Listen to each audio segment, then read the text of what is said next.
Komið í sæl og blessuð og takk fyrir að vera með okkur. Sem fyrr þá ætlum við að fljúga hér vængjum þöndum svið forystu, stjórnunar og samskipta. Ég heiti Sigurður Ragnarsson og starfa við viðskiptadeild Háskólans á Akureyri og stundi einnig leiðtoga og stjórnundaþjálfun.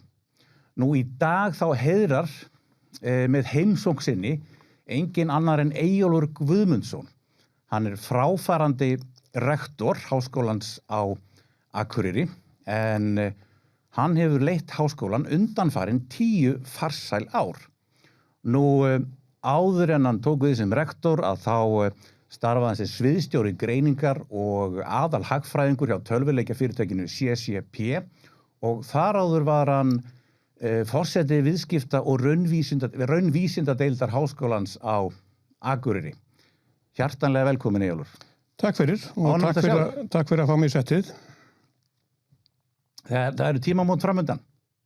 Já, er það já. Er það ekki? Það er víst. Það er skemmtilegt. Tímamót eru góð. Það er gott að fá tækifæri til þess að aðeins að líta upp og segja hvað kemur næst. Ekki festast í sama farinu. Já. Það er reyndar að lengsta sem ég hef verið og búið á einum stað í samfleitt þessi 10 ár. Já. Ég var einmitt að velta fyrir mig svona að því að við náttúrulega erum eftir að koma inn á margt að ræða að það fyrsta sem að koma upp í hugan hjá mér, bara rétt á hann, það var sko að þú er búin að vera 10 ár sem rektor og ég fór bara að velta fyrir mig hvernig að vera rektor Háskólans á Akureyri og það er náttúrulega mjög margt sem að hægt að ræða en það fyrsta sem kemur upp í hugan í sambandi við það svona hvað hefur verið ánægilegast í starfið og hverju ertu stoltastur yfir? Þetta eru á sama tíma bæði einföld og risastór spurning sko. Ánægðastur ég í bara raun og veru með hvar Háskólinn á Akureyri stendur í dag. Við vorum að leggja af stað í vegferð að öðlast heimil til doktorsnáms þegar ég kem 2014 og það var búin að vera skýr stefna nokkur ár á undan. Og við vorum með augljóst markmið að styrkjast með því að stækka og skólinn hafði gengið gegnum mjög erfiða tíma frá 2008-2009 reyndar aðeins fyrir kreppu líka 2006-2007 en virkilega erfiða tíma frá 8 og 9 og fram til 2011-12 þar sem að það var bara verulega erfitt að halda skólanum gangandi og með nýrri stefnu 2012 var alveg skýr sýn á hvert ætti að stefna og ég kem inn 2014 háskólinn búinn að fara í gegnum gæðamat þá úr fyrsta gæðaráðinu og þetta var ekkert flókið. Það var alveg ljóst hvert við vildum stefna sem háskóli en leiðin var kannski ekkert auðveld. Sýnin var ljós en leiðin ekki auðveld. Og okkur hefur tekist það á þessum 10 árum. Þá hefur Háskólinn á Akureyri með því frábæra starfsfólki sem að hér vinnur og ég tala ekki síst þennan þögla meirihluta sem sinnir sínum störfum dagstaglega og hefur verið hér í sko undirstaðan að öllu. Hefur gert það að verkum að okkur hefur tekist að byggja upp skólan á sama tíma og okkur hefur tekist að byggja upp doktorsnámið. Höfum gert það með mjög skýrum og sterkum hætti hvernig við tökum á móti doktorsnemum og hvernig við viljum að slíkt sé fjármagnað. Þannig að Háskólinn á Akureyri í dag og þegar við erum nú staðsett í klettum og þá erum við hús sem standa á styrkum klett. En við förum kannski yfir það eftir. Það eru, skulum segja, það eru áskoranir framundan fyrir háskólakerfið allt. Já, við skulum endilega koma inn á það hér á eftir. En varðandi áskoranir, þú nefnir þær, ef þú horfir tilbaka yfir þessi 10 ár þín, hverjar hafa svona helstu áskoranir verið? Ég myndi skipta þeim í 3 flokka. Það í fyrsta lagi áskorunin að eiga samskipti við stjórnvöld. Það hefur verið mjög sérstakt ferðalag. Mjög sérstakt. Og sem dæmi á þessum 10 árum búin að vera með 4 ráðherra, 2 ráðuneyti, því að ráðuneytinu var splittað upp fyrir 2-3 árum síðan. Og sko, svo ég orðið það pennt, að þá erum við alltaf í baráttu við að fá viðurkenningu. Eiginlega viðurkenningu þess að við séum stofnun, þess virði fyrir suðurvaldið, ég kalla það suðurvald, að veita okkur athygli. Það getur verið mjög mismunandi eftir áþörum, það getur verið mjög mismunandi eftir tímabilum, hefur stór batnað á þessum 10 árum, en á sama tíma það líka ennþá svolítið fast í sama fari. Þannig að fyrsti flokkurinn eru þessi samskipti. Samskipti við ekki bara ráðherra, heldur við erum að tala ráðuneyti, stjórnkerfi, aðra háskóla fyrir sunnan heiðar. Mjög sérstakt. Þetta kannski einfaldasta leiðin til þess að fólk skilja að þetta sé sérstakt þegar ég fór með kollega mínum amerískum rektor sem hafði verið hér í heimsókn og við höfðum verið í samstarfi og hann kom inn til okkar og fekk svona kynnast aðeins innviðum okkur og fór svo suður með mig til Reykjavíkur og hitti þar fólk í ráðuneytinu og við svona rættum möguleika á samstarfi íslenska og bandaríska háskóla í ljósi kerfisins. Og þegar við löpum út af einum fundinum, hann bara tekur undir hendina á mér og segir já, þú býrð við sama vandamál á við, því að hann var í háskóla í Bandaríkjunum í fylki utan höfuðborgarfylkisins.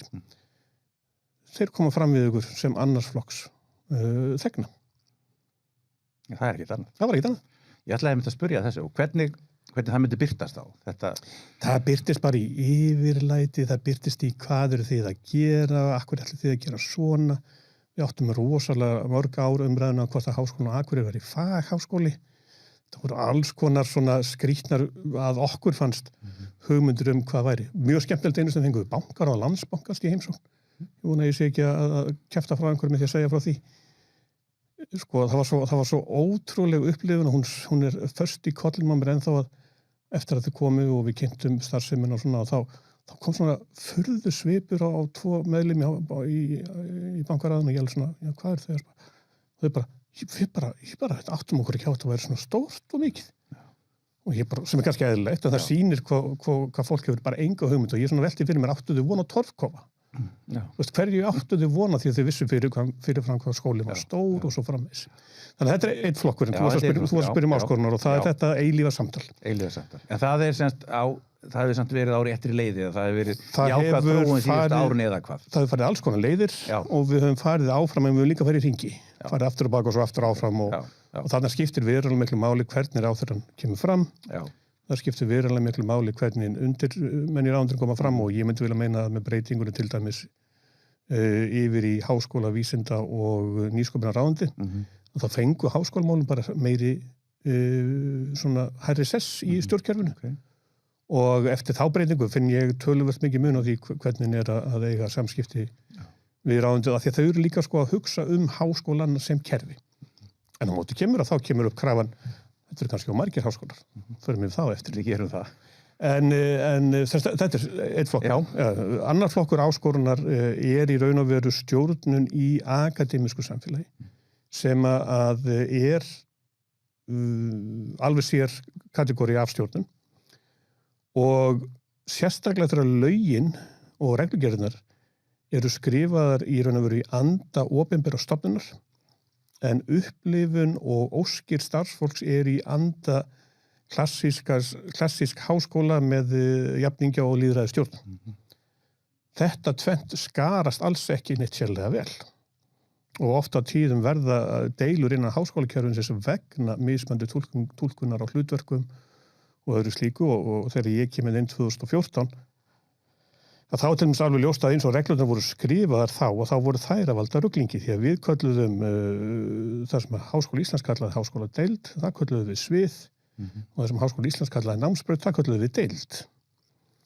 Þannig að við þurftum að breyta reglunum og það tók mörg ári að koma þeim í rétt horf, hjálpaði aðeins til við þennan skilning á valdi innan háskólans en þetta heljarnar áskorun og þarna hafa margir aðilar margar skoðanir. Ég hef stundum sagt að ef þú setur akademikera í herbergi segjum að setja 10 akademikar í herbergi þá farið 12 skoðanir. Þannig að það svona þarf stundum að taka samtali hvað þetta varðar. Þannig að þetta er svona ein áskorunin sem slík. Og svo þriðji flokkurinn, það í raun og veru að standa sig í hinu alþjóðlega samhengi. Ég hef stundum, og það kom mér smá óvart þegar ég byrjaði sem rektor að það var ennþá til svo hugsun hér innandyra að háskólinn væri kennsluháskóli. Rannsóknir væru ekkert mikilvægar. Þá ertu að tala meðal starfsfólks. Meðal starfsfólks hér við skólan. Já. Í mínum huga, og ef þú skoðar hvað háskóli í enskum orðabókum eða stefnur háskóla í Evrópu og Bandaríkjunum, sem við svona miðum helst við, þá það grundvallar skylda háskóla og grundvallar ástæða fyrir tilvist okkar að afla nýrrar þekkingar. Það gerum við með þróun, rannsóknum, við gerum það með því að afla okkur þekkingar frá öðrum rannsakendum og koma þeir yfir á okkar eigið tungumál og setja það í samhengi við íslenskt samfélag. Við erum stöðugt að skoða, velta fyrir okkur og bæta við. Skóli sem tekur bara upp kennslubók og kennir bara kennslubókina, það framhaldsskóli. Það skóli sem að miðla tiltekinni þekktri þekkingu án þess að það fari fram okkur viðbót við þá þekkingarleit í náminu. Þannig að það tók nú alveg ágætis tíma að komast í gegnum þá umræðu og í mínum huga var leiðarvísirinn í stefnun okkar, þar sem við sögðum við ætlum okkur að fá heimild til doktorsnáms. Þá í raun og veru staðfestingin á það væri sýnin. En svo þarf að eiga samtali við samfélagið. Sumadeildir tóku þessu mjög alvarlega og byrjuðu að byggja sig upp af miklum krafti. Aðra deildir gerðu minna af því. Þetta var einstaklingsskoðanir og þetta voru skoðanir tiltekinna hópa, þetta var jafnvel skoðanir tiltekinna fagsviðar sem koma þarna inn í. Þannig að það var alveg heljarnar samtal. Háskóli í eðli sínu alþjóðlegt fyrirbæri. Hann fyrirbæri sem að þrífst á því að eiga í samskiptum við fólk með samskonar þekkingu og áhugamál og vilja til að dýpka þekkingu.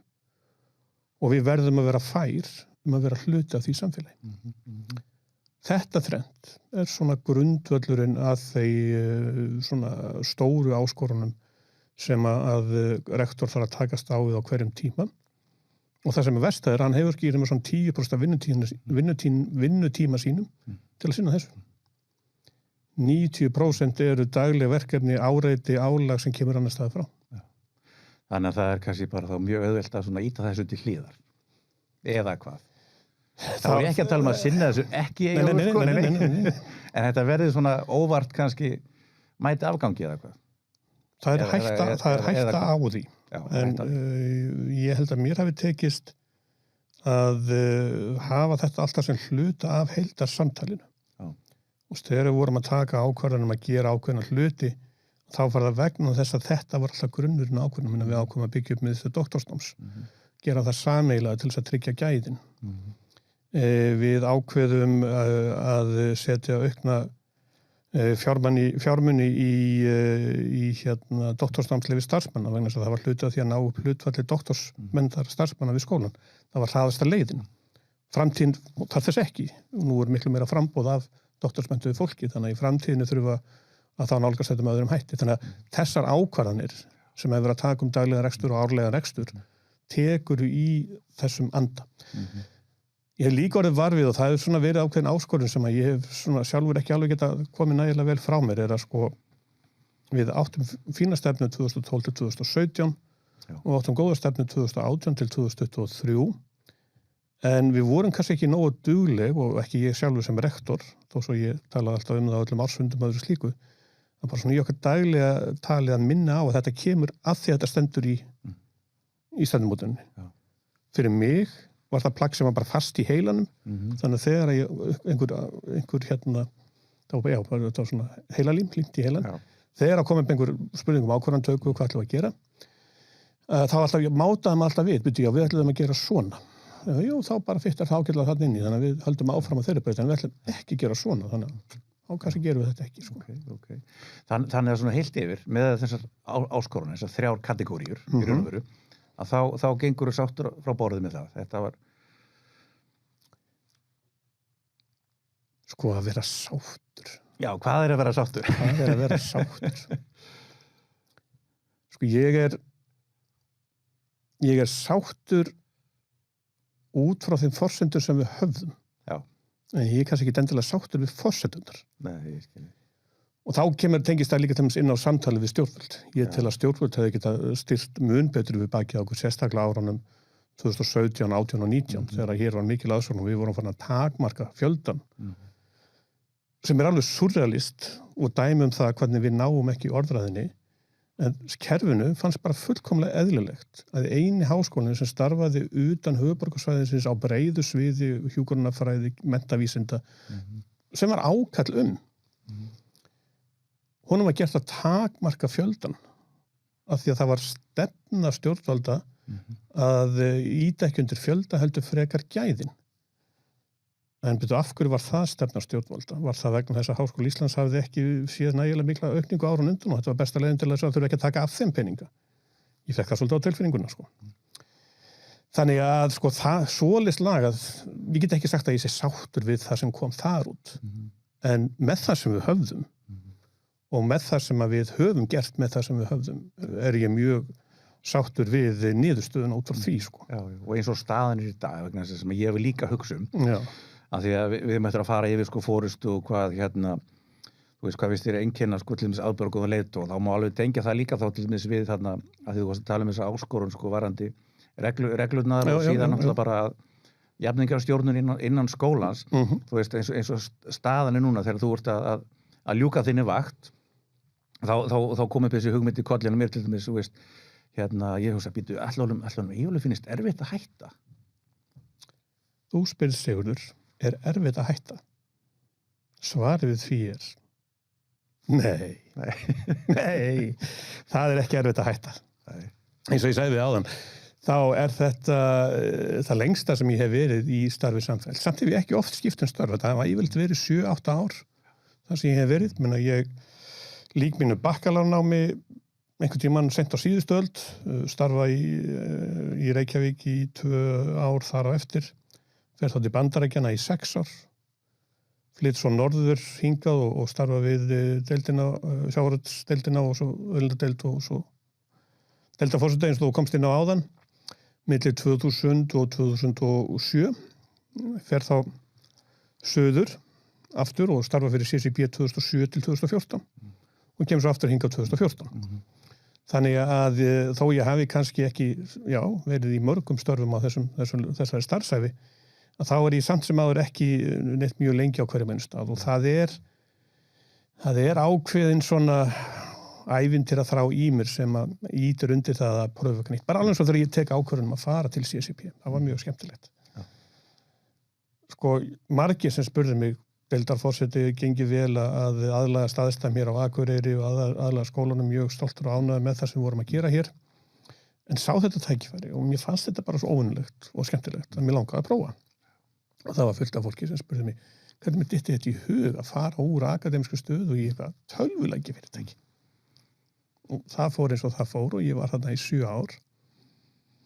Og það merkilega var sko þegar ég sótti að vera rektor og þá fékk ég spurningar fyrir sunnan, hvernig þetta er að fara aftur norður? Að fara að vera rektor út í þessu frábæra flotta fyrirtæki sem að þá hafði reyndar gengið gegnum bæði hæður og lægðir. Ég var starfsmaður númer cirka 150 ef ég maður rétt.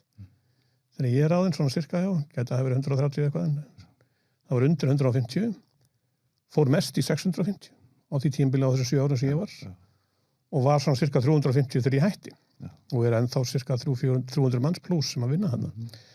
Þannig að fólki fannst þetta náttúrulega miklu merkilega fyrirbæri þarna 7 árum seinna. Ég veit ekki hvort að ég eigi að nota þetta sem sko ástæði fyrir því að segja að ég kem til Íslands 2000 og fyrir norður vegna þess að ég vil ekki starfa við stofnun sem ég hefði lært við og unnið við. Var með auðlindafræðina og fiskihagfræðina sem megin viðfangsefni. Fannst það miklu meira spennandi að vera nær þá sjávarútvegsfræðinu og sjávarútveginum í gegnum það og var alveg tilbúin að flytja norður fyrir það. Mjög fáir Íslendingar sem hafa verið fæddir og uppaldir fyrir sunnan og hafa valið að búa hér fyrir norðan sem hluta af sínu faglega starfi. Mér fannst það sjálfsagt. Mér finnst það bara augljóst af því að þetta hafði þetta tækifæri plús að ég hafði Hlíðarfjall. Þannig að það var bara ekki hægt að hugsa sér betri ástæðu en mörgum sem á þeim tíma fannst það skrítið. Síðan ákveði fyrir CCP og mörgum sem fannst það skrítið. Enginn af þessum ákvörðum hefur verið þannig ég hefur sagt já, þetta voru mistök. Þetta var allt verið góðar ákvörðanir fyrir mig og mitt fólk. Alltaf verið áhugaverð störf. Þannig að og alltaf verið eitthvað svona aðeins kannski, mér langar að segja aðeins á undan samtímanum. Þegar ég kem til Háskólans á Akureyri árið 2000, þá voru innan við 1000 nemendur. Og talaði flugkennara og talaði þetta var ekki hægt og talaði svona og ég bara, ég er ekki sammála. Ég held að það sé betra að búa til háskóla með fáum einingum og fáum nemendum í meiri nánd og takast á við þær breytingar sem þá voru. Hvað var það? Það var fjarnámið. Og hefur Háskóli Íslands tekið upp fjarnám síðan? Nei. Hvað höfum við gert? Við höfum þrefaldarskólan á þessum 25 ár. Og þegar ég fór til CCP, hvað gerðist þá? Fyrirtækið var tiltölulega lítið en það skilar í dag. Það var mjög fljótlega eftir að ég kom til starfa, ekki mér að þakka, en bara að því ég var hluta af þessum pakka að stækka, var fljótlega komið vel yfir 5 milljarða á ári og hefur skilað, að ég best veit, 5-7 milljörðum á ári í tæp 20 ár. Og spáðu bara í hvers konar tækifæri eru þá fyrir Íslendinga í framtíðinni í þessum geira. Og núna, eins og ég mun kom inn á í brautskráningaræðunni sem að verða núna helgina, að þá stendur heimurinn allur og Ísland sérstaklega frammi fyrir gríðarlega stórum tímamótum þegar kemur að gervigreindinni. Svona til gamans að það baði ég gervigreindina að skrifa brautskráningaræðina á íslensku. Og hvernig gekk það? Mjög vel. Já. Ein tilraun, 4 forsendur, bara 3 manneskjur að lesa það yfir. Allar svo, já, þetta er bara fínt. Og svona benti á, já, þetta er svona, já, hvernig staðin, það mætti kannski bæta við hér eitthvað. Og ég sagði, já, en hvernig með íslenskuna? Jú, bara fín. Og ég bara, já, ok. Já, þess að engi þarf fyrir mig að vera eitthvað vanda mig að skrifa. Það er fínt að fá þetta kannski einhverjum árum fyrr. Já, en það verður vissulega ekki ræðast í mig flyt, að það verður texti úr gervigreindar verður þarna inni. Og það sem gervigreindin getur náttúrulega ekki og fólk kannski áttar sig ekki á að þetta er ekki gervigreind. Þetta er líkindafræði, þetta er verið að raða saman orðum. Þannig að enn sem komið getur ekki komið tilfinningum þínum þannig gegn. Þú þarft á að vera að spyrja mjög ákveðina spurningu og raða þeir saman, þá var alveg gott að skrifa það sjálfur. En þetta hjálpar þið til við að komast af stað, þetta hjálpar þið til við að vera með staðreyndir á hreinu. Þetta hjálpar við svo margt og gerir margt svo miklu auðveldara. Og við erum bara rétt að byrja fyrstu árin í þessu. Þannig að þetta mun vera gríðarleg breyting og ég kem aðeins inn á það í einni af brautskráningaræðunum að þá spyr ég bara einfallega í ljósi þess hraða sem við erum að sjá þessa breytingar núna og síðustu 25 árin eru háskólarnir í stakk búnir til þess að í raun og veru fari gegnum þær grundvallar breytingar sem þarf svo að við séum raunverulegir þáttækendur í þessari nýju þekkingu. Akkurat. Já, við komum kannski aðeins inn á þetta aftur. Við ræðum hérna svona kannski framtíð háskólamála. Já. Og stöðuna. En takk fyrir að deila þessu. Það er mitt komið upp í hugunum mér þegar þú varst að lýsa þessu að það á ekki við þig það sem að stuðmenn sungu hérna það er engin leið að hætta. Nei, það á ekki við mig. Ég sagði það reyndar við í ráðningarferlinu. Man ég vel eftir. Það var einhver valnefnd sem var svona að spyrja mig spjuranum úr og ég sagðist líta þetta svona almennt séð og það tengist aðeins inn á leiðtoga umræðin okkar eftir að þetta væri starf til 10 ára. 5 ár væri of stutt því þú ert rétt að komast inn í kerfið, skilja starfið, skilja hvernig þú vilt setja markið á starfið til þess að í raun og veru ná einhverjum árangri og svo hefur næstu 5 ár til þess að keyra þetta áfram. Mitt vandamál var hins vegar að þegar minn seinni hluti var að byrja, þá kom COVID. Og það fylgdi því ýmislegt sem að sett okkur aðeins til hliðar. Svo ég hugsaði alveg það, er það ekki bara allt í lagi að vera 3. tímabili til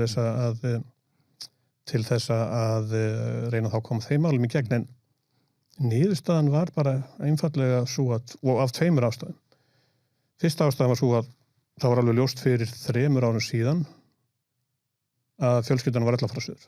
Strákarnir voru að fara í mismunandi nám, mismunandi ferðalög, ætluðu nú reyndar að búa erlendis, komu báðir heim í COVID og ég stundum velti fyrir með smá hliðarspor.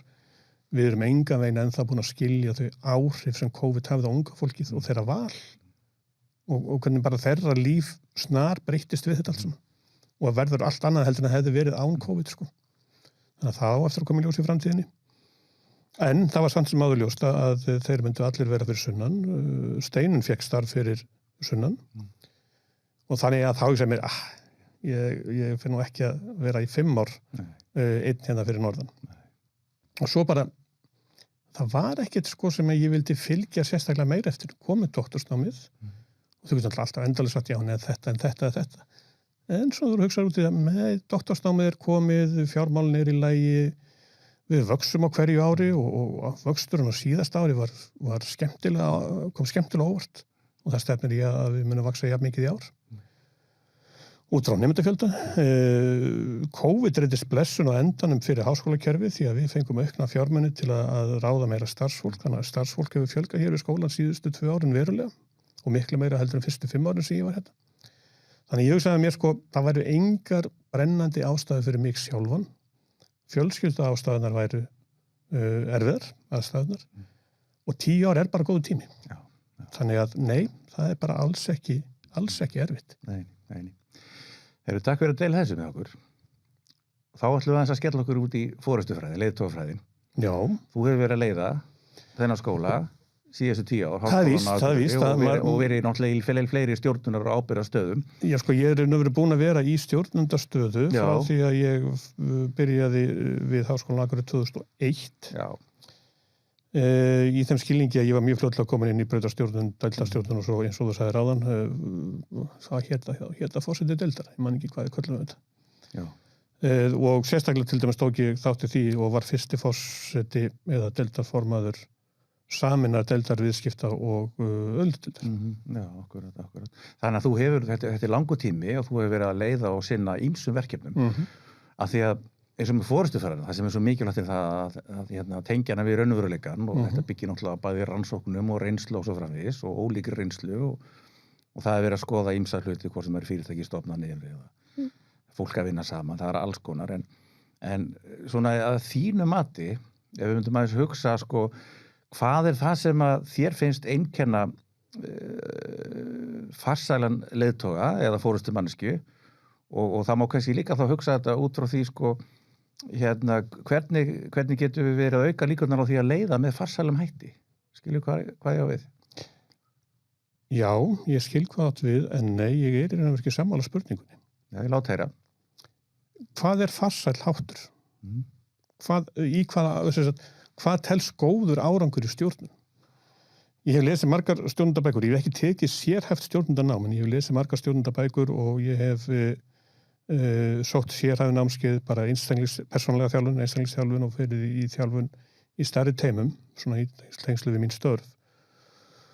Og með fullir virðingu fyrir stjórnunarfræðunum að þá finnst mér þetta vera, enn sem komið er allavega, svo óðbóðslega háð aðstæðum að það sé ekki hægt að vera með heilstæðar kenningar. Þetta snýst persónuleika, þetta snýst aðstæður, þetta snýst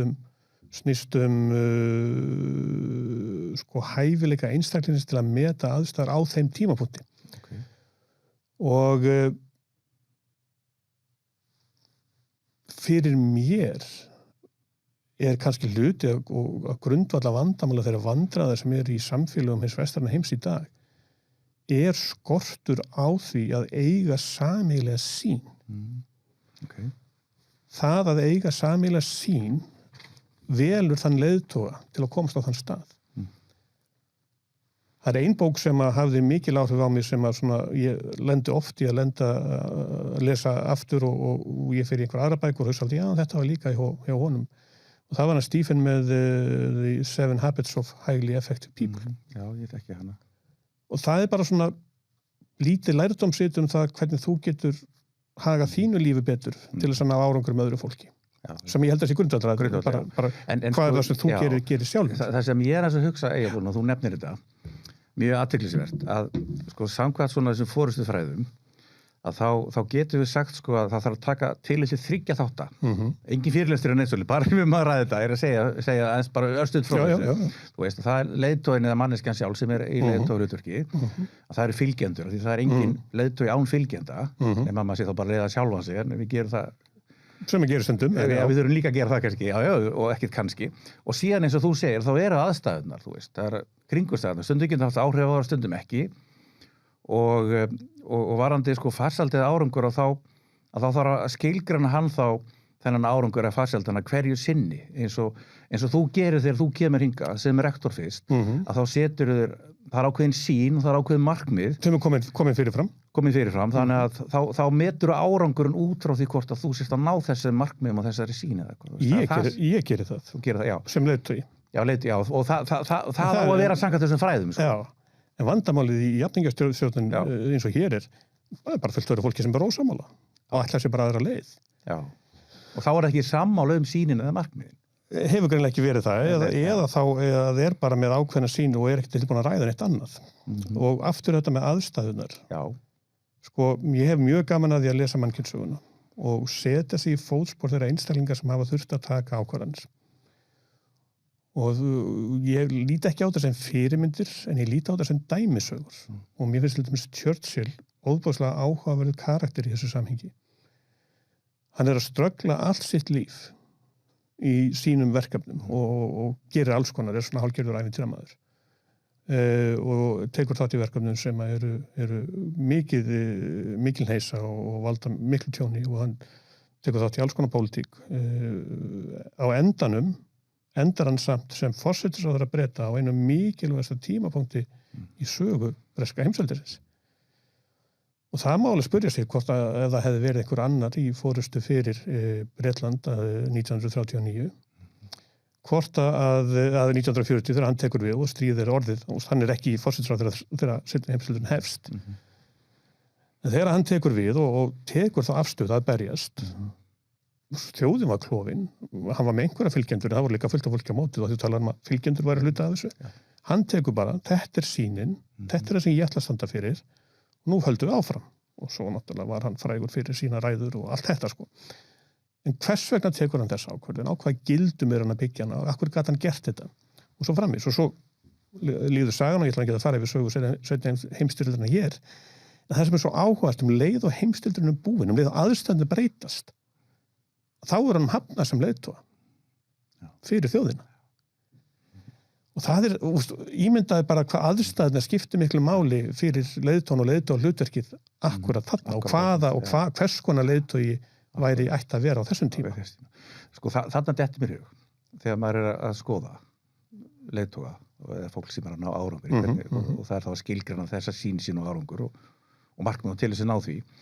Að það er kannski eitthvað sem að þú líka lesið og reykið á. Það stundir þá heyrir maður fólk sem er í miklum leiðtogastöðum, það segir bara, heyrðu, hvernig komst á þennan stað? Það bara, heyrðist að þetta er bara oft spurningum að vera réttur maður og réttum stað og réttum tíma.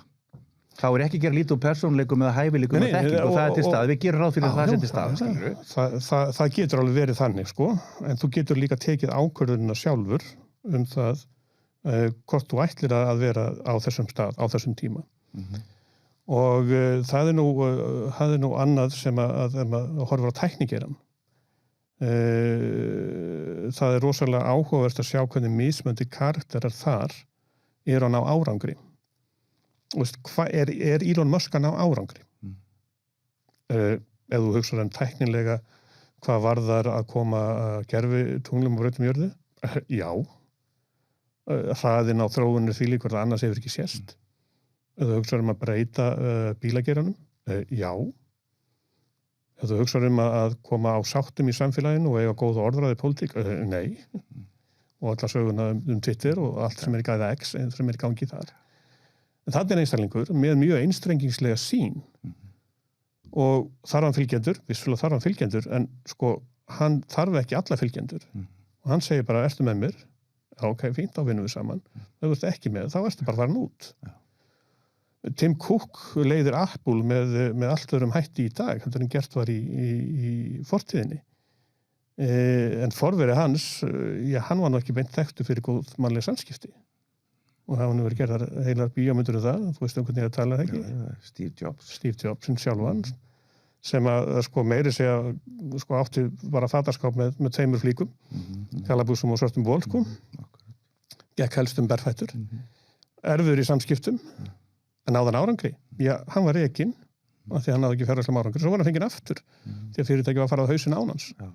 Og gjörbreyttar aðstæður þá, þegar hann kemur aftur. Og gjörbreyttar aðstæður, sami maðurinn sem stofnaði þetta og fólk alls konar skoðanir á einstaklingum. Akkurat. Og hann einmitt mjög umdeildur leiðtogi og einmitt mjög gaman að skoða einmitt út frá stjórnunarfræðunum. Algjörlega. Af því að ég hef stundum nefnt að þegar hann féll frá, þá var í fyrsta skipti sem hann tók allavega eftir á Íslandi, af því það var mikið fjallað og það þykir viðtalið fullt af fólki bæði úr akademíu og úr atvinnulífinu, tæknigerum og svo framvegis, að það spruttu frá margir einstaklingar sem voru ekki einu svona að tala vel um hann. Maður var ekki vanur því að heyra illa að tala um eitthvað sem var að deyja, sjáðu til. En það var þannig. Já, hann var þannig karakter. En auðvitað margir líka sem voru að mæra hann, skilur, en þetta var alveg ný staða. Já, og aftur þá kemur það með sko fylgjendur og þarft fylgjendur. Ég er ekki svo viss. Þú stundum þarft að fara á móti strömmnum. Eða hafa stóran hóp fylgjenda og svo er annar stór hópur sem er líka mótið. Þetta er eins og pólitíkin, sko. Það getur verið þannig. Og talandi um pólitíkina, menn við förum í manneskju sem Margaret Thatcher,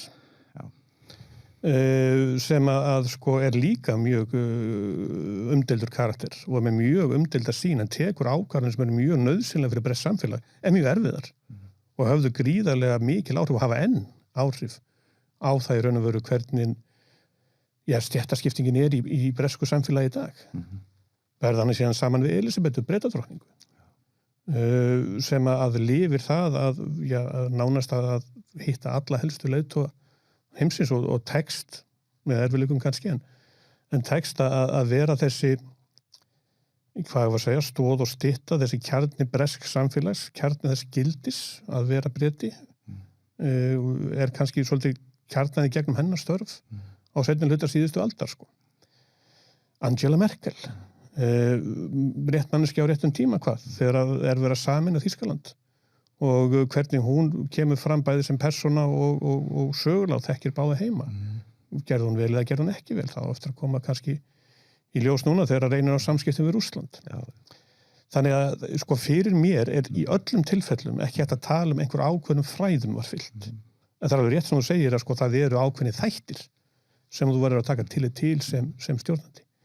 Þess vegna held ég að það er hægt að þjálfa fólk og það er hægt að kenna fólki ýmislegt stjórnun. En þú verður ekki stjórnandi og góður stjórnandi og farsæll stjórnandi nema þú hafir skýra sýn, númer 1, og sést tilbúin til þess að berjast fyrir þeirri sýn þó svo að aðri séu á móti. Það hef ég alveg upplifað í starfi hér. Ég ætlaði að spyrja. Heldur betur verið stundum ósammála með. En ég vildi nefnilega því að svo förum við yfir í háskólamál, endilega við náum tíma í það, að þú nefndir einu áskorun og það var ólíka skoðanir og það eru allir að fylgja þessari sín og að tala um jafningjastjórn, hún væri krefjandi innan háskólans. Hún er það. Hvernig leystur það? Ég leysti það ekkert. Og það leysir það enginn. Og verður ekki leyst? Verður ekki leyst, þannig að það felst í orðana hljóð. En hvernig náður þá að vinna þetta þannig að þú varst sáttu við það og þetta hefur fungerað? Getum við gera okkur það? Ég gef mér það að fungerað, því að við stöndum á þess stað sem við erum í dag, en það er svo smettur að koma í ljós hversu vel það fungerar. Nei, eins og við segjum, það hefur gengið mjög vel hjá Háskólanum á Akureyri. Já, hvernig það fungerar í framtíðina. En ég held að ég er fjær því í dag, heldur en ég var fyrir 5 árum síðan, þá er ég fjær því að segja að samtalið sé grundurinn öllu. Ég hef lært heilmikið í gegnum tíðina þannig að þú bara þarf það er einhver að taka skarið og ráða. Já, að það þurfa að vera samtal, það þurfa að ná öllum borð, það þurfa að vera fylgjendur. Ég alveg tekið þátt í því og aktív hlustun, hvað heitir það á íslensku? Virkhlustun og allt þetta, já, taka þátt, jú, það er alveg sjálfsagt sko í virðingu við persónuna. En sérstaklega í jafningastjórnun, þá verður stundum bara að segja, nei, við ætlum að gera svona. Og keyra það áfram. En eftir þú að segja það svolítið, Eyjólfur, að í raun og veru þá í ákveðnum kringumstæðum og þetta getur haft eitthvað og hefur mikið að segja þá reglur og jafnvel kúltúrstofnunarinnar, að það sé bara ekki raunhaft að samtali geti skila sér í raun og verulega svona einhverju sameilir ákvörðun. Það er ég alveg samfærður um, það sé rétt. að það sé, Og hvernig velurðu rétt skýring hjá þér. Já, og hvernig velur þá? Hvað varandi það ákvörðun sem tekin? Hvernig hefur þú gert þetta? Sko, til dæmis í háskólaráði, þá hef ég lagt mikla áherslu á að við reynum að ná sameiginlegri niðurstöðu þar, því að það toppurinn. Þar ertu með alla mismunandi hagsmunina inni og ef þú nærð sameiginlegri niðurstöðu þar, þá líklega að það gangi í gegnum allt kerfið. Á þeim tíma sem ég hef starfað þessi 10 ár, þá held ég mig telja á fingurum annarra handar þar sem það hefur verið atkvæðagreiðsla og frekar bara samþykkið þetta samhljóða og það fer yfirleitt þá leiðina. En það ekki nema 7 manna hópur. Þannig að ég held að svona almennt séð eigi þetta að vera tiltölulega fámennir hópar sem hafa skýra ábyrgð, fá að taka ákvarðanir innan þessa ramma og það þá yfirleitt stefnan og fylgja henni eftir, en bera líka ábyrgðina. Það eitt sem stórt vandamál í íslensku samfélagi, íslensku háskólasamfélagi. Það oft notað sem afsökun fyrir að taka ekki ákvörðun eða notað sem afsökun fyrir að vera ekki með stefnu. Það sagt þetta okkar akademíska frelsi. Það fer minna fyrir umræðu akademíska ábyrgð. Ég hefði gjarnan viljað að næstu 10 ár notuðu til að ræða akademíska ábyrgð. Vegna þess að akademískt frelsi nokkuð við skilgreint og ég hef alveg þurft að berjast fyrir akademísku frelsi starfsmanna þegar ytri aðilar að hringja og spyrja akkur hinn að segja þetta og akkur þess að segja og ég bara fer með ræðuna það hverjum einum heimilt að tjá sig með þeim hætti sem viðkomandi vill innan þeirra marka sem fræðin leifunum enda séum að ræða rannsóknir og þekkingu sem verið að reyna að dreifa. Þetta hið raunverulega akademíska frelsi. Þannig að þið finnst svo skilgreiningurinn eru líka skýrt fyrir og fólk átta sig á henni innan akademíu en það þessi ábyrgð, þessi akademíska ábyrgð sem óljósari. Já. Sem að þarf að vinna í. Það þarf að vinna í henni, það þarf svolítið að hjálpa fólki að átta sig á hlutverki. Hvernig gerum við það? Við þurfum sem háskólastofnun bara að vera skýr í hverju þessu akademíska ábyrgð felst. Það eru gæðin og við þurfum að setja okkur hærri mörk í gæðunum. Það kemur gervigreindin sterkinn. Hvernig ætlum við að meta árangur nemenda þegar allt sem þau þurfa að gera til að fá 100 blaðsíðna ritgerð að skrifa eina blaðsíðu af spurningum inn í gervigreind. Það getur vel verið það að búa til spurningarnar og fá textan sé nóg til að viðkomandi hafi sýnt fram á færnin sína við að spyrja spurningana. En erum við þá að fara að lesa 100 blaðsíðna texta sem tölvaskrifar til að meta nemendan. Þarna á eftir að fara stað mikil umræða og það okkar ábyrgð akademiska starfsfólks að taka það mjög alvarlega og byrja að vinna strax í því. Já, og þarna ákveðna kringumstæður aðstæður sem eru nýjar. Sem eru alveg nýjar. Sem nýjar. En við getum kannski haldið aðeins áfram og klára þetta með ábyrgðina, en það líka þetta með þú getur ekki bara setið í þínum turni og tekið ákvarðanir að ég ætla að rannsaka hitt eða ég ætla að rannsaka þetta. Vegna þess að í dag erum við komin það lágt og djúpt með okkar þekkingu í sumum tilfellum þurfum að spyrja okkur ættu við að vera að rannsaka þetta? Er það rétt hjá okkur? Er það siðferðislega rétt hjá okkur að vera að fara í þessa átt? Og ef við gerum það ekki, munum þá einhver sem eru með illt í huga að fara þá frekar í þessa átt. Þetta eins og með gervigreindin aftur. Sumir hafa sagt við eigum að stoppa og hægja á okkur. Líklegt að Norður-Kórea muni hægja á sér? Líklegt að Rússland muni hægja á sér? Skilur sem. Hvar liggur okkar ábyrgð? Þannig að það þarf að hugsa þetta skilgreinunda og að því að við erum að tala háskóla, rannsaka þetta, skoða alla hliðar og skoða afleiðingar sér fyrir náttúrulega stórt í þessu. Þetta spennandi verkefni í framtíðarinnar. Er ekki sammála það? Nútímans, já, og nútímans að sjálfsögðu. Þetta komið. Og næstu missera, já. Algjörlega, herru, takk hérlega fyrir þetta. Svona, skoðum við hans háskólamálin og við erum náttúrulega búin að koma inn á mjög margt hérna, en það sem að ég að hugsa núna það að svona á loka kaplanum, þínum hér við skólan og við erum að tala um aðstæður og nú tengist þetta líka stjórnvöldum og þá kemur upp þessi staða að það hefur náttúrulega verið mörg ár þrýstingur sem margir hafa upplifað og skrifað og rætt að fækka háskóla á Íslandi og það kemur upp þessi hugmynd að sameina háskóla og þar á meðal farið af stað í formlegar viðræður og sameiningarviðræður við háskólann á Bifröst. Og mér langaði bara svona að spyrja þig bara, þú veist, hver skoðun þín á slíkri mögulegri sameiningu og hver staðan? í þessu máli? Þessu spurningu fekk ég fyrst þegar ég kom í viðtal fyrir 10 ára síðan rektorstarfið. Þannig að þetta er nú ekki nýtt að nálinni. Þetta er búið að vera... Skemmtileg tilviljun. Já, skemmtileg tilviljun. Þetta er búið að vera sko spurning, hvað var að segja, þetta er búið að vera skoðun aðila, spurning í loftinu eiginlega síðan ákveðið að stofna Háskólann á Akureyri og ákveðið að fjölga háskólum úr einn í eitthvað annað sko. Mitt fyrsta svar við spurningunni og þá kemur aftur, hver eru sýnin, hver markmið? Ég sagði, hvað eiga að vera markir? Þeir eru að tala 77, tala 7, þeir eru að tala 1. En svo bætti við, ég veit reyndar að það er bara ein tala sem kemur ekki til greina. Það á ekki að vera 1 háskóli. Það gengur ekki upp, því að það bara þýðir stöðnun og við myndum aldrei ná neinni samkeppni eða neinni breidd. Og svo bætti ég við því í viðtalinu, nú kemur déjà vu sko, komin aftur í viðtali sem var fyrir 10 árum síðan og einmitt bara, það var nú kannski í maímáni, eða fyrir maí-apríl, fyrir 10 árum síðan.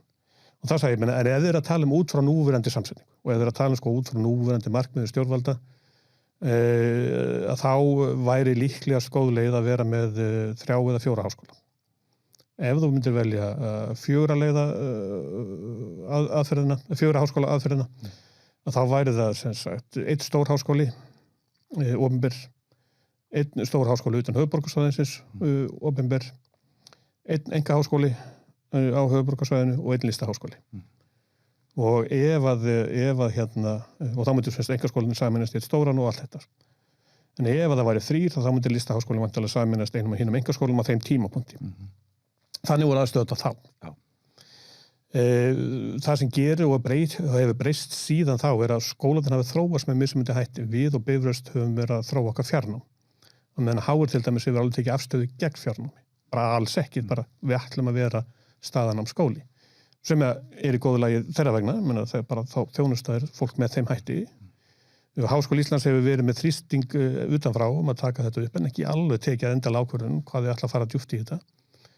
Þannig að í núverandi umhverfi er alveg augljóst mál að samvinna og frekari sameining milli Bifrastar og HA leiðir af sér sterkari stofnun.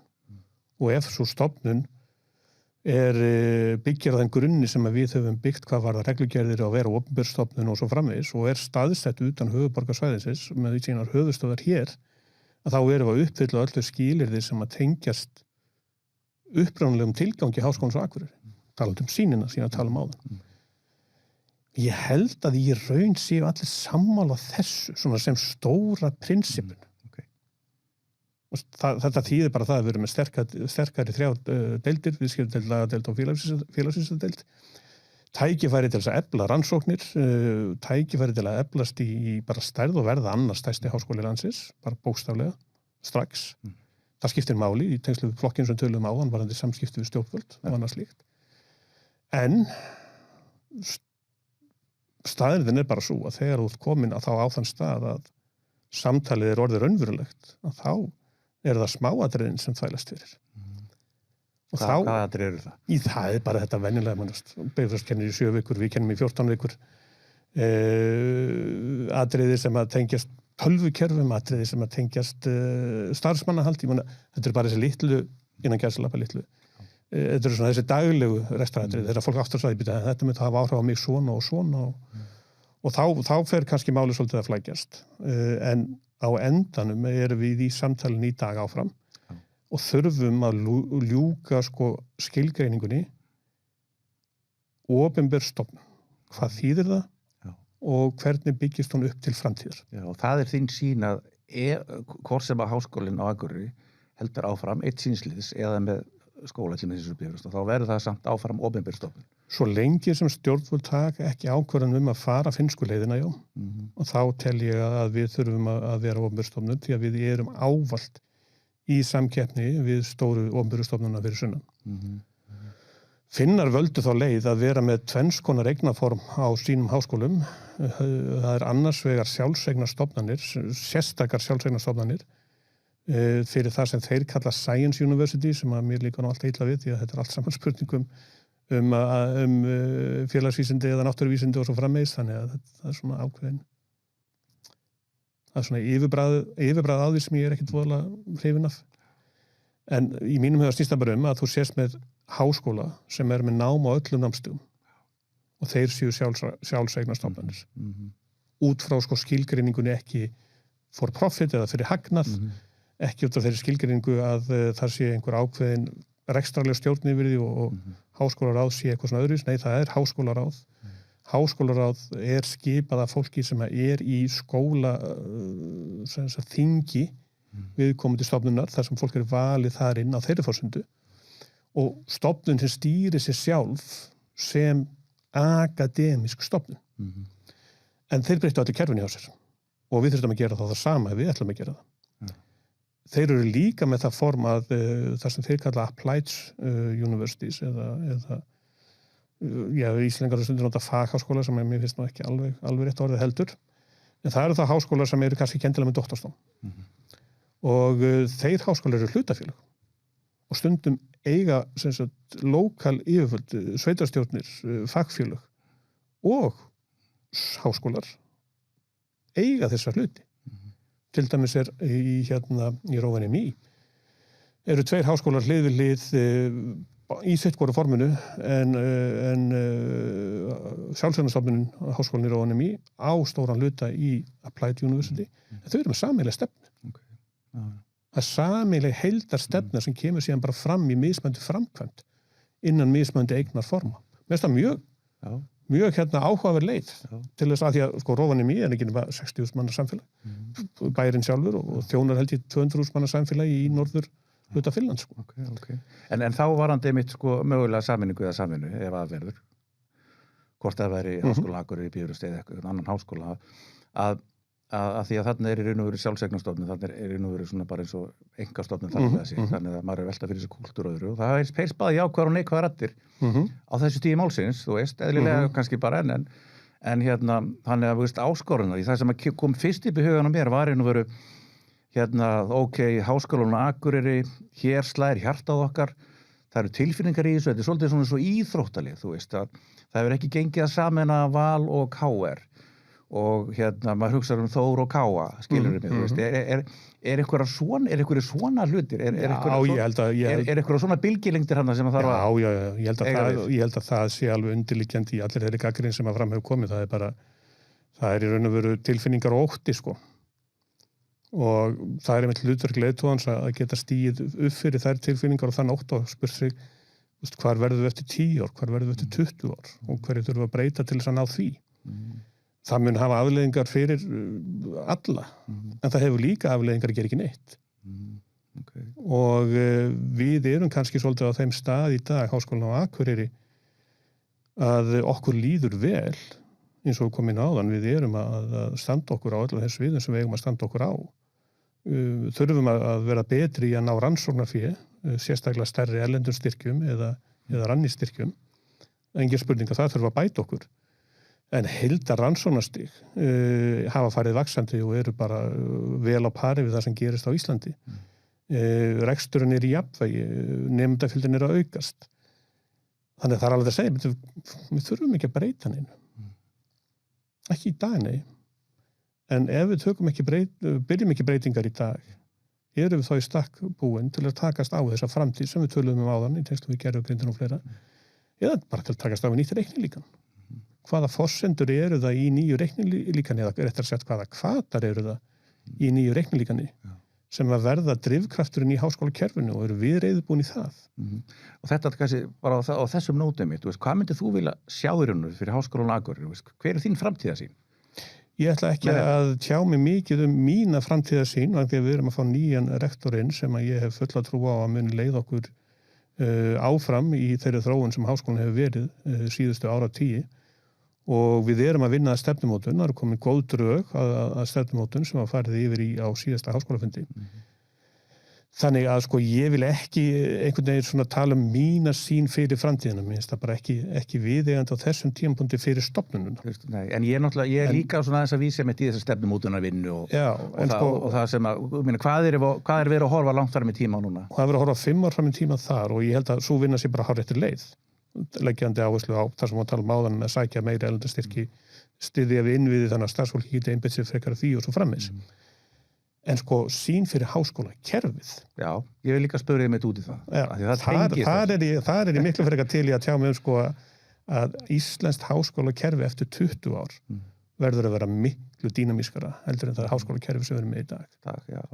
En þá velti ég fyrir mér, að því mér langar að biðja að útskýra kannski aðeins hvað það þýðir í þínum huga, af því að eitt sem hefur til minnst verið umræðin með þessar sameiningar háskóla að nú voru Bifröstir hættir innheimta skólagjöld og Listaháskóli líka tók í raun og þessu tilboði frá háskólaráðherra, ekki sagt, og HR tók ekki þessu tilboði, að því að maður veltir fyrir sig sko, ef að háskólinn Reykjavík hefði tekið þessu tilboði, væri við þá búin að ríkisvæðir bara háskóla umhverfið á Íslandi og hvaða áhrif hefur það, þú veist, og það jákvætt? Skilur hvað að fara? Skil hvað að fara, ég held að við sínsvöldu höfum ekki tíma til þess að ræða þetta í þeim smáðurum sem ég svo mjög gjarnan vildi. Þú er það bara að koma aftur í það? Já, ég var að koma aftur í það. Í einn stuttu máli, eins og ég held að ég geti sagt þetta, sko, kannski bara best að segja þetta svona. Þetta kerfi er búið að vera ríkisvætt síðustu ára 10. Fjármunir koma frá ríkinu. Vissulega hafa HR og aðri skólar tekin einhver skólagjöld, en þau eru bara hluti af framlaginu. Þannig að það hefði ekki kannski verið stóra breytingin. Það sem ég held og þegar ég tala að kerfið þurfa að vera miklu dýnamískara, bara einfallega svo staðreynd að hraðin verður svo mikil í þessum breytingum sem tengjast í að þú ert með vélræna tækni sem að getur unnið stóran hluta þeirri vinnu sem við erum eða þeirri færni og hæfni sem við erum að færa nemendum. Við þurfum kannski að fara að hugsa bara miklu meira grunngildin, sko. Hvernig metur það að nemandi getur leyst verkefnin sem hefur verið að leggja fyrir framan viðkomandi nemenda. Og með hvaða hætti viljum við skila viðkomandi út í samfélagið og það verður svo mismunandi niðurstaða varðandi einhvern sem kemur af félagsvísindasviði og að vinna með sko hugan og að vera með gagnrýna hugsun stöðugt að reyna að átta sig á hvað var hægt að gera betur út frá kerfinu í samanburði við til dæmis hjúkrunarfræðingar sem að þurfa að fara í gegnum mjög strangt prógram með varðar að gera hlutina nákvæmlega svona að því það búið að sanna að það drepur ekki sjúklingin. Við viljum ekki endilega breyta þínum að vita nákvæmlega hvað ætlum að gera. En samt vitum við að stærstu tækifærin til þess að gera heilbrigðiskerfið okkar skilvirkara einmitt þessi nýja tækni. Og þá auðvelt að segja og með fullri virðingu fyrir öllu því starfsfólki sem við höfum við Háskólann á Akureyri og í háskólakerfinu í heild sinni. Fyrir fullri virðingu fyrir okkur tveim sem situm hérna. Já. Við erum 20. aldar menn. Já. Við erum fæddir á 20. öldinni, við erum menntar á 20. öldinni og það á við stærstan hluta af öllu starfsfólki í háskóla. Við þurfum að takast á við 21. aldar verkefnið. Og það bara risastórt mál að breyta okkur. Hvað hét hann nú aftur? Hann tölfræðingur, Tom Rieslinga ekki, sem var svo skemmtilegur í að setja fram alla tölfræði heiminn, sýndi fram á heiminu færi batnandi og sýndi fram á fátækt væri að minnka og svo framvegis. Og hann sagði einhvern tímann að hann hefði átt að sjá því þegar hann fór að ræða við stjórnmálafólk heiminn og svona reyna að koma því í skilningum að nýta sér gögn til að taka ákvarðanir. Þá voru þau bara innbyggt alltaf með 20-25 ára gömul gögn og heimsmynd í huga. Og það var svo heimsmynd sem var kennd í háskólanum. Þau náðu ekki að þróast með tímanu, uppfærði ekki gögnin, uppfærði ekki umræðuna. Svo þau konið í valdastöður og að taka ákvarðanir út frá þessum heimi.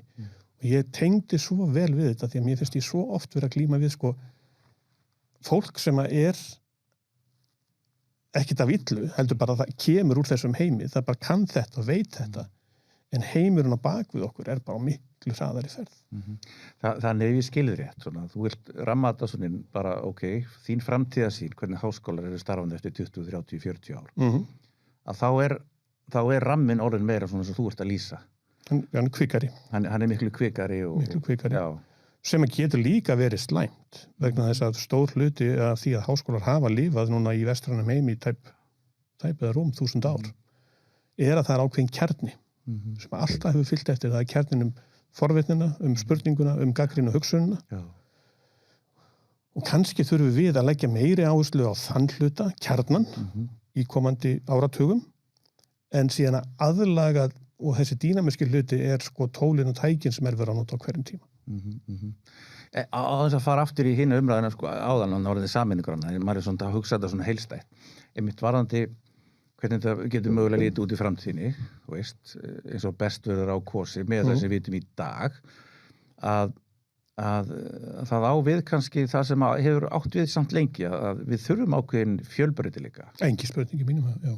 Þannig að þegar við erum að sameina, þegar við erum að ramma inn háskólaumhverfið, þá þurfum við samt að passa upp á fjölbreytileikan, ekki sant? Við þurfum algjörlega að gera það og ég hef nú talað fyrir hugmyndinu Háskóla Norðursins. Þá skilgreiningin sú að ef þú þarft vinnuðunar vegna eða heilsu að sækja þjónustu yfir fjallveg, heiði eða erfiðan veg, sem getur verið lokað dögum saman eða flug getur verið lokað dögum saman. Ef þú býrð á svoleiðis svæði, þá ertu hluti af því svæði sem Háskóli Norðursins á að þjóna. Því það svo alltaf, þekki það bara vel eftir að sjálfur búið sitt hvort megin við slíka fjallvegi, að það bara gjör ólíkir heimar hér innanlands og Íslendingar gerum okkur ekkert grein fyrir því almennilega hvað þetta í raun og veru ólíkir heimar. Og það hluti af því sem ég var að tala áðan með samtali við stjórnkerfið. Sko. Ég hef stundum hrist algjörlega hausin yfir því þegar ég uppgöta það að fólki gerir sér bara enga grein fyrir því hvað það að segja þegar það að tala með hvað hætti best sé að sækja þjónustu og það sé best að byggja þjónustu. Ég hef verið mjög gagnrýninn á uppbyggingu háskóla sjúkrahús í Vatnsmýrinni. Þar verið að byggja risastórt sjúkrahús sem getur þjónað alltaf 2 milljóna landsvæði með mjög fjölbreyttum deildum og á að geta tekið við sjúklingu, jafnvel þá verði jarðskjálftar, en það er engur sem datt í huga að byggja þá fyrir bara 2 og annan utan jarðskjálftarsvæðisins. Og verða þá aftur með þessi fjölbreytni sem þetta tala um. Í tengslu þessar spurningu sem ég fekk í umsóknið og ég var að tala áðan, hvað verið rétt í fjöldin. Ég spurði þá líka, akkur ekki 77? Og þá getur við verið gert eins og Ástralir og þá erum við bara með skóla sem hafa það markmiði sínu að fá nemendur erlendis frá og selja þeim aðgengi að þessari þekkingu. Ég ekki að segja að það sé góð leið eða slæmleið. Ég bara að segja að það er leið. Það eru margar leiðir. Já. Það eru margar leiðir. Og það gæti alveg verið stefna stjórnvalda að segja að við viljum fjölga þegnum hér á landi með því að mennta ungt fólk sem kemur hingað til lands og tilbúið að mennta sig og verða svo hluti af íslensku samfélagi. Ég meina, hvaða leið viljum við fara? Akkurat. Heyrðu, tíminn hann flýgur. Ég hef búin að segja það. Já. Ég verð samt að fá að spyrja það eins og eins og segi, þú er búin að vera 10 ár og margt búið að gerast og eins og kom fram að það er búin að vera í ábyrgður og stjórnunarstöðum líka áður. Hvernig er þú að halda þér á tánum? Hvernig er þú að næra þig sem stjórnanda og leiðtoga? Þetta er mjög góð spurning. Takk fyrir þessa spurningu. En ég held að ef það er eitthvað sem ég get tekið undir í stjórnunarfræðunum, eins og vorum að ræða áðan, að þá er það í raun og veru nauðsyn þess að þú sinnir sjálfur þér. Það er eiginlega grundvallaratriði.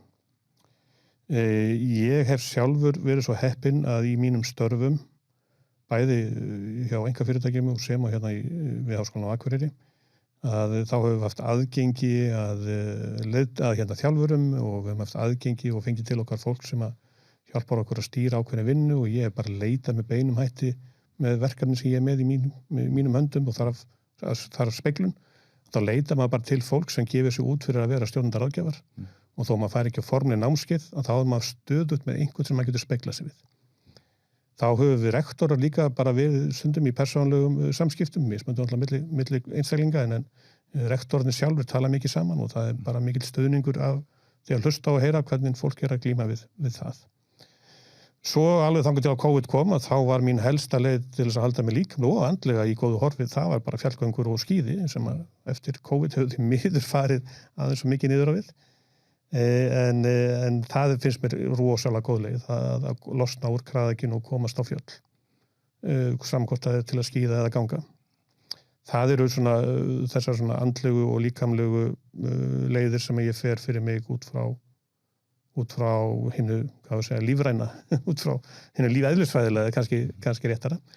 En samskipti við fólk sem að hefur upplifað svipað þú sjálfur, þjálfara sem eru að þjálfa fólk jafnvel víð heim á sama kaliberi Og svo var ég svo heppinn til dæmis þegar ég var að vinna hjá CCP, þá kynntist ég mjög fjölbreyttum hópi fólks víða ára heiminum sem hefur síðan farið áfram og gerir sinnir öðrum störfum en við höldum ennþá sambandi. Og þetta fólk ræði við og þess vegna er til dæmis meðal annars þetta miklar ágjör af gervigreindinni. Nei, það er ekki rétt. Ég er ekki með ágjör af gervigreindinni. Ég er með ágjör af viðbrögðum okkar við gervigreindinni. Vegna þess að fólki sem er að starfa í þessu geira og ég er í sambandi við það er að segja mér frá hvað er að gerast og það er að segja mér frá því hvað er að koma og ég er bara svona, já, við þurfum að hugsa um þetta. Og það hjálpar mér að komast áfram og hugsa lengra. Þetta er mjög mikilvægt og ég held, og ekkert bara fyrir leiðtoga í sjálfu sér, ég kem meira að inn á þetta núna í brautskráningarræðunni til stúdenta og minni þau á að hugsa vel um sig sjálf en ekki vera sjálfselsk, heldur að hugsa vel um sig sjálf. Og þá bara lokum, takk hérlega fyrir þetta. Hvað er að taka við hjá þér? Hvað tekur við? Já, ég hef mikið verið spurður að þessu. Eftir að þú líkur hérna þinni vakt hér. Já, og það hefur verið mjög gaman að því. Sem rektor. Já, það hefur verið mjög gaman að því hvað mun fleiri hafa áhyggjur af því hvað ég er að fara að gera heldur en ég sjálfur hef áhyggjur af. Og ég tók ákveðna stefnu fyrir nokkru síðan. Blandaðist nú aðeins inn í þetta möguleika að fara í forsetaframboð sem kom svona óvænt inn og fór út aftur. En áður en að þeirra umræðu koma, þá var ég eiginlega búin að taka þá ákvörðun. Eftir að hafa verið í samskiptum við einmitt hluta af þessum aðilum sem að ég ræddi áðan að þessum stærri heimi sem ég hef verið tengdur. Að það væri kannski bara skemmtilegast að bara fara svolítið og stúdera það og velta fyrir sér með hvaða hætti þessa breytingar verða og hjálpa fólki að skilja þessa breytingar. Svo þegar ég byrjaði að vinna því, þá áttaði mig mjög fljótlega á því að ef ég geri það strax, þá fæ ég ekkert frí. Þannig að ef ég verð komið með verkefni í hendurnar áður en að ég lýk störfum, þá er alveg ljóst að ég er að fara að nota fríi til þess að kynna mér nýtt. Svo ég lofaði sjálfur með því að taka enga ákvörðun fyrir en ég væri búin að taka frí. Því að á þessum 10 árum hef ég ekki náð 4 samfelldum vikum í frí. Það kemur alltaf eitthvað upp í miðjum júlímánuði. Hvort sem maður er með keyrandi fjöll eða ekki, það næst alltaf skott af manni. Og maður svona dettur inn í vinnuna þó að segja með hálfu dagur og þá varstu samt búin að slíta þennan rytma. Þannig að formlega svarið sem ég ætla að fara í frí. Egil Guðmundsson, fráfarandi rektor Háskólans á Akureyri, Jónu njótir tímas í fríinu og það sem framundan er eftir fríið og takk hérlega fyrir. Gaman að fá þig í hlaðvarpið Forystu og samskipti. Takk hérlega fyrir að bjóða mér þetta, það búið að vera mjög skemmtilegt. Takk fyrir það sömuleiðis og gangið þér allt hið besta og allt í hagi, eins og maður segir. Takk hérlega. Nú, takk hérlega fyrir að vera með okkur í Forysta og samskipti og þangað til næst. Hafið það gott.